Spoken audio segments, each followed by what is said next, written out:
하나님의 은혜와 평강을 빕니다. 사랑하는 성도님 여러분, 반갑습니다. 추석 연휴 잘 보내셨죠? 추석 연휴 보내고 오늘 이렇게 또 금요일 밤을 맞이했는데 여러분들과 함께 우리 하나님을 예배하게 되어서 참 기쁩니다. 이제 날씨가 조금씩 시원해지는 것 같아요. 추석에도 참 더웠는데 이제 조금씩 시원해지는 것 같습니다. 찬송 한 곡 부르겠습니다.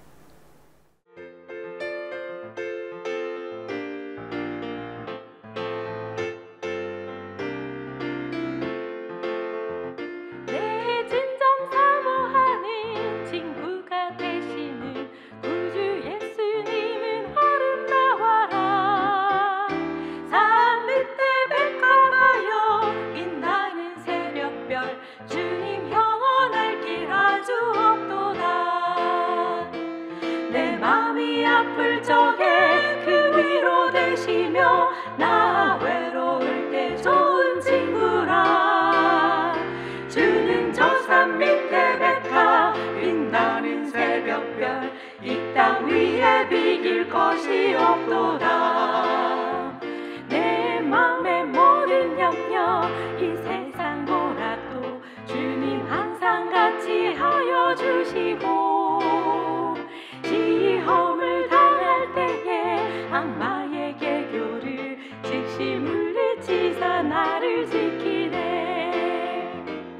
온 세상 날 버려도 주 예수 안 버려 끝까지 나를 돌아보시니. 주는 저 산 밑에 백합 빛나는 새벽별 이 땅 위에 비길 것이 없도다. 내 맘을 다하여서 주님을 따르면 길이 길이 나를 사랑하리니. 물들이 두렵지 않고 장검도 겁없네. 주는 높은 산성 내 방패시라. 내 영혼 먹이시는 그 은혜 누리고 나 친히 주를 뵙기 원하네. 저 산 밑에 백합 빛나는 새벽별 이 땅 위에 비길 것이 없도다.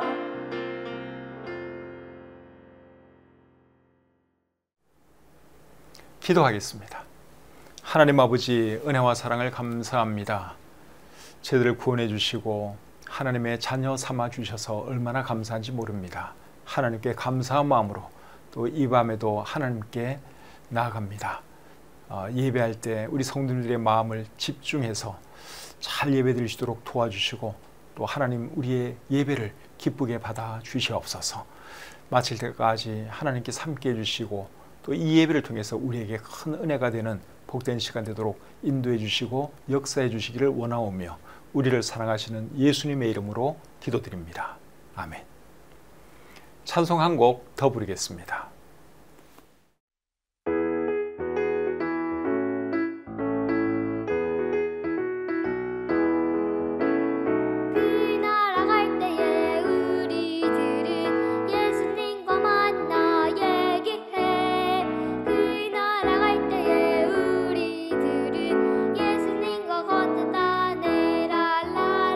기쁜 날 구원받았네.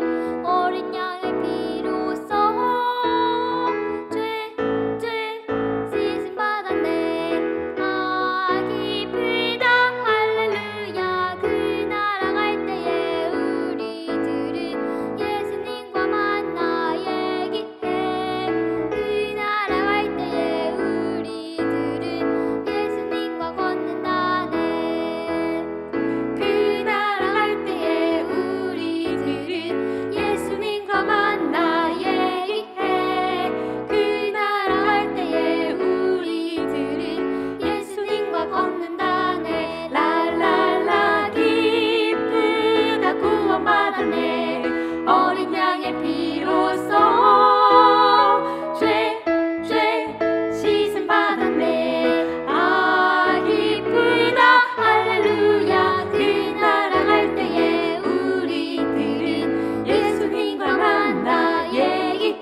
오늘 함께 나눌 하나님 말씀은 욥기 38장 22절부터 38절까지입니다. 제가 읽어드릴 때 여러분들 눈으로 잘 따라 읽으시기를 바랍니다.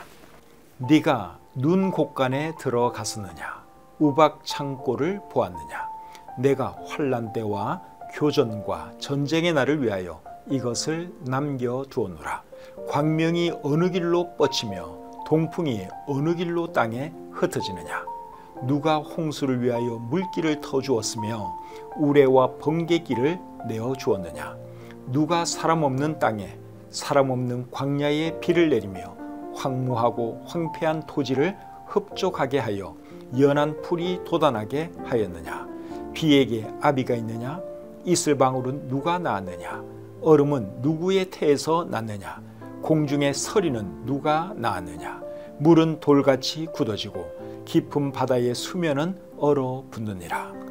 네가 묘성을 메어 묶을 수 있으며 삼성의 띠를 풀 수 있겠느냐? 너는 별자리들을 각각 제때에 이끌어낼 수 있으며 북두성을 다른 별들에게로 이끌어갈 수 있겠느냐? 네가 하늘의 궤도를 아느냐? 하늘로 하여금 그 법칙을 땅에 베풀게 하겠느냐? 네가 목소리를 구름에까지 높여 넘치는 물이 내게 덮이게 하겠느냐? 네가 번개를 보내어 가게 하되 번개가 내게 우리가 여기 있나이다 하게 하겠느냐? 가슴 속의 지혜는 누가 준 것이냐? 수탉에게 슬기를 준 자가 누구냐? 누가 지혜로 구름에 수를 세겠느냐? 누가 하늘의 물주머니를 기울이겠느냐? 티끌이 덩어리를 이루며 흙덩이가 서로 붙게 하겠느냐? 아멘. 욥기 38장 22절부터 38절까지 말씀을 읽어드렸습니다. 오늘 말씀의 제목은 날씨와 별들을 주관하시는 하나님, 이것이 오늘 말씀의 제목입니다. 욥기 38장부터 41장까지에는 하나님께서 욥에게 하시는 말씀이 기록되어 있습니다. 욥은 고통을 당하면서도 자신이 왜 고통당하는지를 알지 못해서 하나님께서 뭔가 말해주기를 간절히 바랬습니다. 그런데 하나님께서 아무런 말씀을 안 해주셨죠. 오랜 침묵 뒤에 하나님께서 마침내 말씀을 하셨는데 그 첫 마디가 뭐였습니까? 무지한 말로 내 뜻을 어둡게 하는 자가 누구냐 하는 것이 하나님의 첫 마디였죠. 욥기 38장 2절을 한번 보겠습니다. 무지한 말로 생각을 어둡게 하는 자가 누구냐? 여기서 말하는 생각은 하나님의 생각, 즉 하나님의 뜻을 말하는 것입니다. 하나님은 뜻이 있어서 욥에게 고통을 허락하셨는데 욥이 자꾸만 자기의 생각을 말하니까 하나님께서 이렇게 말씀하신 것이죠. 그러고 나서 하나님이 이렇게 또 말씀을 하십니다. 38장 3절입니다. 너는 대장부처럼 허리를 묶고 내가 내게 묻는 것을 대답하지니라. 하나님께서 여러 가지 많은 질문들을 하셨는데 질문을 하신 이유가 뭘까요? 질문을 하신 이유는 욥이 얼마나 무지한 사람인가를 깨닫게 해 주시려고 하나님께서 많은 질문들을 하신 것입니다. 오늘 읽은 이 본문에서는 하나님께서 어떤 질문을 하셨는지 살펴보도록 하겠습니다. 22절, 23절입니다. 네가 눈 곳간에 들어갔었느냐? 우박 창고를 보았느냐? 내가 환난 때와 교전과 전쟁의 날을 위하여 이것을 남겨두었노라. 하나님께서 눈과 우박에 대한 말씀을 하고 계시죠. 눈이나 우박이 많이 내리는 것을 보면 참 신기하다 하는 생각이 들죠. 하늘에 얼마나 눈이 많으면 저렇게 눈이 많이 올까? 하늘에 우박이 얼마나 많이 있으면 저렇게 많은 우박이 내릴까? 그런 생각을 우리가 하게 되지요. 오늘날에는 과학이 발달했기 때문에 사람들이 그런 것을 과학적으로 말을 할 수 있습니다. 그러나 욥이 살았던 그 시대는 이제 그런 과학적인 지식이 없었죠.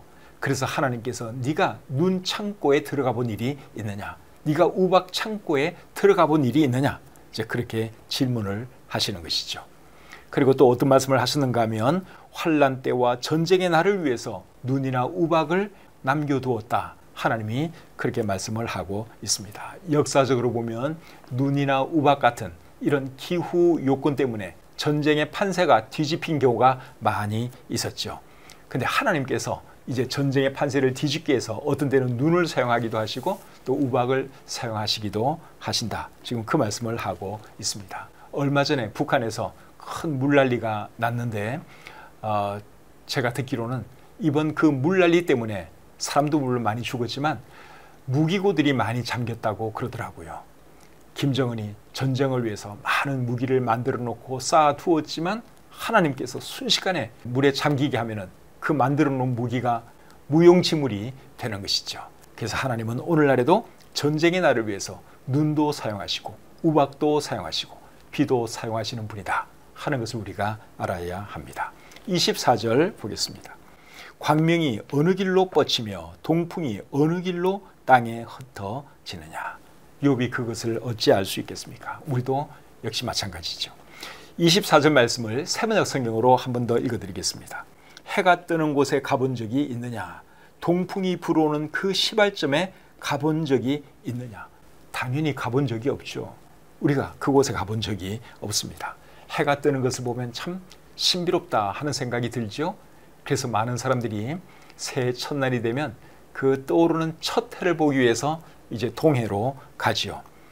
떠오르는 첫 해를 보면서 또 사람들이 많은 소원을 비는데 사실은 그 해를 만드신 분도 하나님이잖아요. 근데 하나님에 대해서는 사람들이 경외하는 마음이 없으면서 하나님이 만드신 그 해를 보고는 소원을 빕니다. 이제 이런 것이 사람들의 어리석음이라고 할 수 있죠. 그리고 여기 또 동풍에 대한 말씀도 하고 있는데 동풍을 일으키는 분도 누구십니까? 그분도 하나님이시죠. 여러분, 태풍이 우리나라에 한 번씩 불어오는데 그 태풍 불면 얼마나 무섭습니까? 피해는 또 얼마나 큽니까? 태풍을 만드시고 태풍을 불게 하시고 또 어느 방향으로 가게 할 것인가, 그 모든 것을 결정하시는 분은 우리 하나님이세요. 그래서 우리 사람들은 하나님을 두려워할 줄 알아야 하는 것입니다. 25절 계속 보겠습니다. 누가 홍수를 위하여 물길을 터주었으며 우레와 번개 길을 내어 주었느냐. 이 말씀을 세번역 성경으로 읽어보겠습니다. 쏟아진 폭우가 시내가 되어서 흐르도록 개울을 낸 이가 누구냐. 천둥과 번개가 가는 길을 낸 이가 누구냐. 폭우가 쏟아지면 새로운 물길이 만들어지지요. 그 물길을 누가 만드시는가 하면 하나님이 만드세요.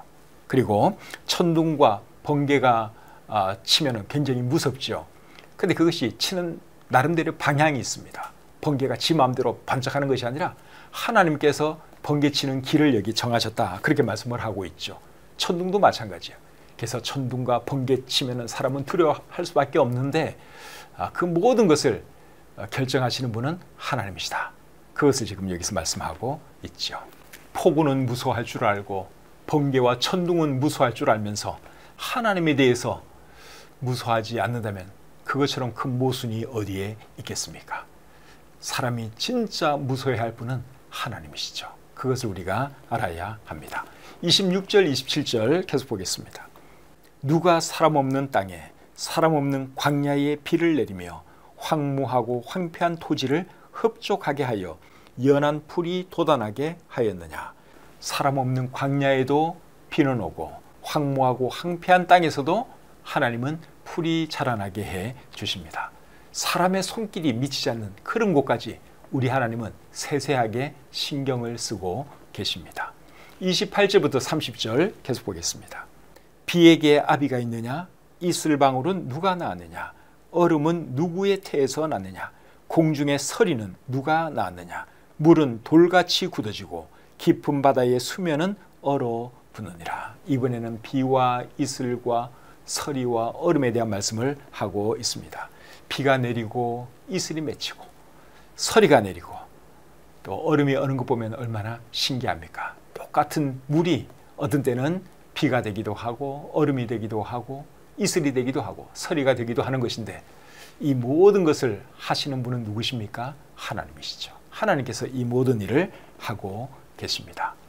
31절부터 33절 보겠습니다. 네가 묘성을 메어 묶을 수 있으며 삼성의 띠를 풀 수 있겠느냐? 너는 별자리들을 각각 제때에 이끌어 낼 수 있으며 북두성을 다른 별들에게로 이끌어 갈 수 있겠느냐? 네가 하늘의 궤도를 아느냐? 하늘로 하여금 그 법칙을 땅에 베풀게 하겠느냐. 자, 이번에는 하나님께서 별자리에 대한 말씀을 하세요. 31절에 보면 묘성, 삼성 이런 단어가 나오는데, 묘성은 북두칠성을 말하고 삼성은 오리온 자리를 말하는 것입니다. 31절 말씀을 세번역 성경으로 한번 읽어보겠습니다. 네가 북두칠성의 별대를 한데 묶을 수 있으며 오리온 성좌를 묶은 띠를 풀 수 있느냐. 사람은 그런 일을 할 수가 없죠. 하늘에 있는 별자리를 사람이 어떻게 마음대로 조정할 수가 있겠습니까? 그 모든 것을 정하신 분은 하나님이시죠. 그 다음에 32절을 다시 읽어보겠는데 세번역으로 읽어보겠습니다.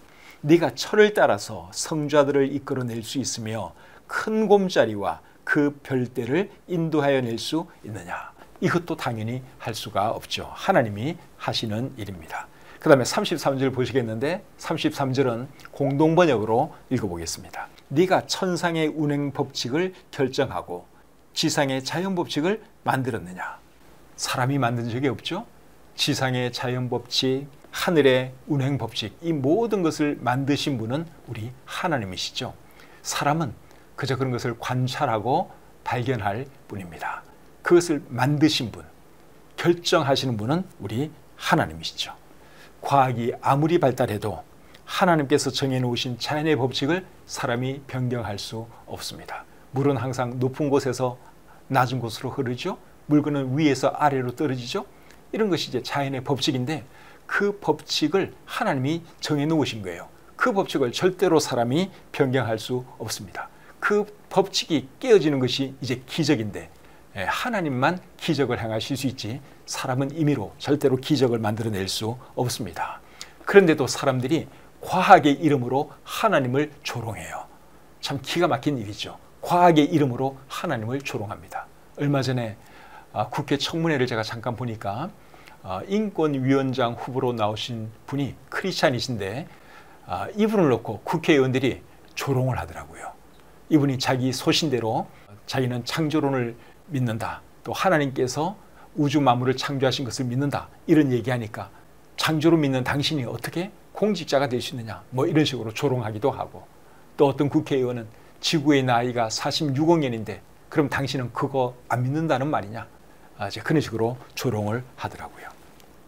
그런데도 그분이 참 믿음이 좋은 분이라서 꿋꿋하게 자기의 믿음을 말하는 것을 보았을 때 참 그리스도인으로서 보기가 좋아 보였습니다. 근데 여러분, 세상 사람들은 이제 진화론이 과학인 줄로 생각을 해요. 그리고 창조론은 비과학적인 걸로 생각하는데 절대로 그렇지 않습니다. 진화론도 여러분 그냥 사람이 상상해서 만들어낸 이론일 뿐이에요. 가설입니다. 그게 진리가 아닙니다. 그런데 어릴 때부터 학교에서 이제 진화론을 배우다 보니 그게 마치 과학인 것처럼 생각을 하는데 절대로 그렇지 않아요. 진화론도 물론 증명할 수 없고 창조론도 물론 인간적인 방법으로 증명할 길은 없죠. 둘 다 믿음에 관한 문제입니다. 그 인권위원장 후보도 그것을 말씀을 했죠. 그건 둘 다 믿음에 관한 문제이다. 그런데 나는 창조론을 믿는다. 그것이 그분의 말이었습니다. 또 어떤 국회의원은 지구의 나이가 46억 년이라 그러면서 또 이 인권위원장 후보가 창조론 믿는 것을 조롱을 했는데, 여러분 이제 지구의 나이가 46억 년 뭐 이런 얘기 나오면 우리 예수 믿는 사람들은 조금 위축될 수 있어요. 사실 성경적으로 보면 지구의 나이가 그렇게 오래되지는 않았잖아요. 그러면 이제 이 진화론자들이 지구의 나이가 46억 년이 어떻고 저떻고 얘기하면 정말 그런가? 내가 이거 잘못된 것을 믿나? 이런 흔들림이 있을 수 있는데, 여러분 흔들릴 필요 없습니다. 하나님께서 이 지구를 만드셨을 때 얼마나 오래된 지구로 만드셨는지 그건 우리가 알 수가 없어요. 하나님이 아담을 만드셨을 때 갓난 아기로 만들지 않았죠? 이미 장성한 어른으로 만들었어요. 저는 하나님께서 지구를 창조하셨을 때 지구도 어느 정도 나이가 든 그런 지구를 만들었다고 믿습니다. 그러면 이것이 뭐 46억 년이 측정될 수도 있는 것이고, 또 그 46억 년이 얼마나 과학적으로 사실인지 아닌지 그것도 입증된 것은 아니죠. 그냥 과학자들이 나름대로 측정한 것이 그렇게 나왔을 뿐입니다. 그렇기 때문에 우리 하나님 믿는 사람들은 절대로 진화론이 과학인 것처럼 창조론은 비과학적인 것처럼 절대로 그렇게 생각도 하지 마시고 위축도 되지 마시기를 바랍니다. 그렇게 여러분들이 성경을 이해하시면 되죠. 34절 35절 계속 보겠습니다. 네가 목소리를 구름에까지 높여 넘치는 물이 내게 덮이게 하겠느냐. 네가 번개를 보내어 가게 하되 번개가 내게 우리가 여기 있나이다 하게 하겠느냐. 구름과 비와 번개에 대한 말씀을 하나님께서 한 번 더 하고 계십니다. 이 말씀을 세 번역으로 한 번 더 읽어보겠습니다. 내 소리를 높여서 구름에게까지 명령을 내릴 수 있느냐. 구름에게 명령하여 너를 흠뻑 적시게 할 수 있느냐. 번개를 내보내어 번쩍이게 할 수 있느냐. 그 번개가 내게로 와서 우리는 명령만 기다립니다 하고 말하느냐. 구름과 비와 번개에 대해서 사람이 할 수 있는 것은 아무것도 없죠. 비가 내리면 비가 와서 참 좋다, 감사하다, 그 정도 반응할 수 있을 뿐이고, 번개가 치면 두려워할 수밖에 없는 것이 우리 인생들이죠. 그런데도 사람들이 비와 번개와 모든 것들을 주관하시는 하나님에 대해서는 두려워하는 마음이 없으니 이게 참 통탄할 일이 아닐 수 없습니다. 36절부터 38절 보겠습니다. 가슴 속의 지혜는 누가 준 것이냐. 수탉에게 슬기를 준 자가 누구냐. 누가 지혜로 구름의 수를 세겠느냐. 누가 하늘의 물주머니를 기울이겠느냐. 티끌이 덩어리를 이루며 흙덩이가 서로 붙게 하겠느냐. 이번에는 지혜와 슬기에 대한 말씀을 하고 있는데 세번역 성경은 이 말씀을 많이 의역을 한 것 같습니다. 세번역 성경으로 한번 읽어보겠습니다. 강물이 범람할 것이라고 알리는 따오기에게 나일강이 넘칠 것이라고 말해주는 이가 누구냐. 비가 오기 전에 우는 수탉에게 비가 온다고 말해주는 이가 누구냐. 누가 구름을 셀 만큼 지혜로우냐. 누가 하늘의 물주머니를 기울여서 비를 내리고 누가 지혜로워서 티끌을 진흙덩이로 만들고 그 진흙덩이들을 서로 달라붙게 할 수 있느냐. 방금 읽은 이 말씀의 핵심은 뭡니까? 사람에게 지혜를 주시는 분도 하나님이시고 동물들에게 지혜를 주시는 분도 하나님이시다. 그것을 말씀하고 있죠. 날씨의 변화에 대해서 어떤 때는 동물들이 더 빨리 알아챌 때가 있죠. 동물들에게 그런 지혜를 누가 주셨을까요? 하나님이 주셨죠. 그리고 여기에 진흙 이야기를 하고 있는데 진흙을 여러분 이렇게 뭉치면 잘 뭉쳐지죠. 그것을 이용해서 그릇도 만들고 집도 짓고 그랬죠. 근데 여러분 진흙으로 하여금 이렇게 잘 뭉쳐지도록 하신 분이 누구냐? 그분도 하나님이라는 거예요. 그러니까 하나님께서 만드신 모든 법칙 가운데서 우리가 살아가는 것이고 또 모든 재료를 주신 분도 다 하나님이시죠. 흙을 만드신 분도 하나님이시고 물을 만드신 분도 하나님이시고. 그래서 우리 사람들은 하나님의 도움으로 지금까지 살아가는 것입니다. 오늘 욥에게 하신 질문을 우리가 쭉 살펴보았는데 질문의 내용은 우리가 다 이해가 되죠. 근데 하나님께서 욥에게 여러분 이런 어려운 질문들을 하시는 이유가 뭡니까? 욥이 얼마나 무지한 사람인가 그것을 깨닫게 해 주므로 네가 그러니 내가 하는 일을 어찌 다 이해할 수 있겠느냐 그 말씀을 하시기 위해서 오늘 이 본문에서 하나님이 많은 질문을 하신 겁니다. 우리의 삶에도 이해할 수 없는 일이 일어날 수 있어요. 그럴 때 나는 참 무지한 사람이다. 무지한 내가 어찌 하나님께서 하시는 일을 다 이해할 수 있겠는가. 그렇게 생각할 줄 아는 저와 여러분들이 되시기를 바랍니다. 우리는 정말 무지한 사람들이에요. 하나님께서 하시는 일을 절대로 다 이해할 수 없습니다. 죽을 때까지 이해 못할 그런 것도 있을 수 있어요. 또 때가 되면 하나님께서 나중에 깨닫게 해주시는 것도 물론 있고요. 그래서 우리가 항상 어떤 일이 일어나든지 하나님 의지하면서 하나님 바라보면서 살아야 하는 것이죠. 그렇게 하시는 저와 여러분들이 다 되시기를 우리 주님의 이름으로 축복합니다. 찬송 한 곡 부르겠습니다.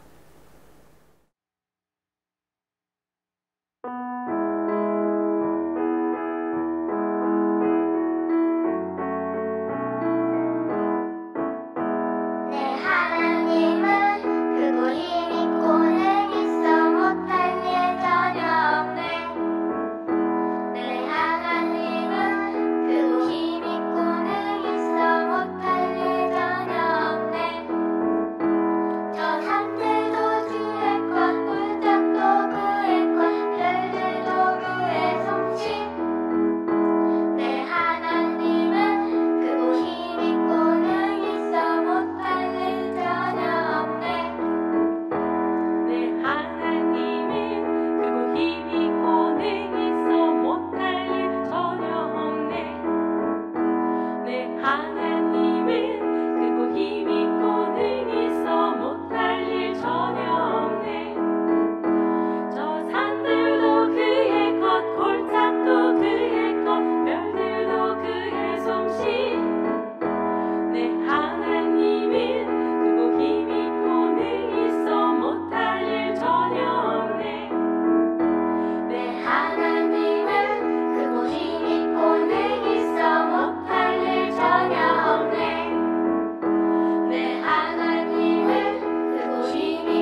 기도하겠습니다. 하나님 아버지, 욥기를 우리에게 기록해 주셔서 또 지혜를 배우게 해주시고 우리가 얼마나 무지한 사람인가 알 수 있도록 해주시니 참 감사합니다. 우리가 무지한 사람인데 하나님께 사시는 일을 어찌 다 알 수 있겠습니까? 우리에게 일어나는 일들을 이해 못한다 할지라도 그저 믿음으로 받아들이게 도와주시고 하나님을 신뢰하며 살아가는 우리 성도님들이 되게 해 주시옵소서. 오늘 한날의 모든 생활도 감사드리며 우리를 사랑하시는 예수님의 이름으로 기도드립니다. 아멘. 오늘 본문의 내용은 다 이해가 되셨죠? 우리 자녀들과 함께 예배드린 분들은 자녀들에게 질문을 한번 해보시기 바랍니다. 하나님도 여러분 엄청나게 많은 질문을 하셨죠? 질문하는 게 이게 좋은 겁니다. 질문해야 사람이 생각을 하거든요. 그래서 우리 자녀들에게도 질문을 한번 해보세요. 오늘 뭘 배웠니? 뭘 느꼈니? 하나님은 어떤 분이라고 너는 생각하니? 질문을 여러분들이 한번 자녀들에게 해보시기를 바랍니다. 오늘 밤에는 조금 그래도 시원해서 다행인데 편히 잘 주무시고 또 오는 주일날 우리가 기쁨 가운데 교회에서 뵙기를 원합니다. 오늘 하루 수고 많이 하셨습니다. 평안한 밤 되십시오.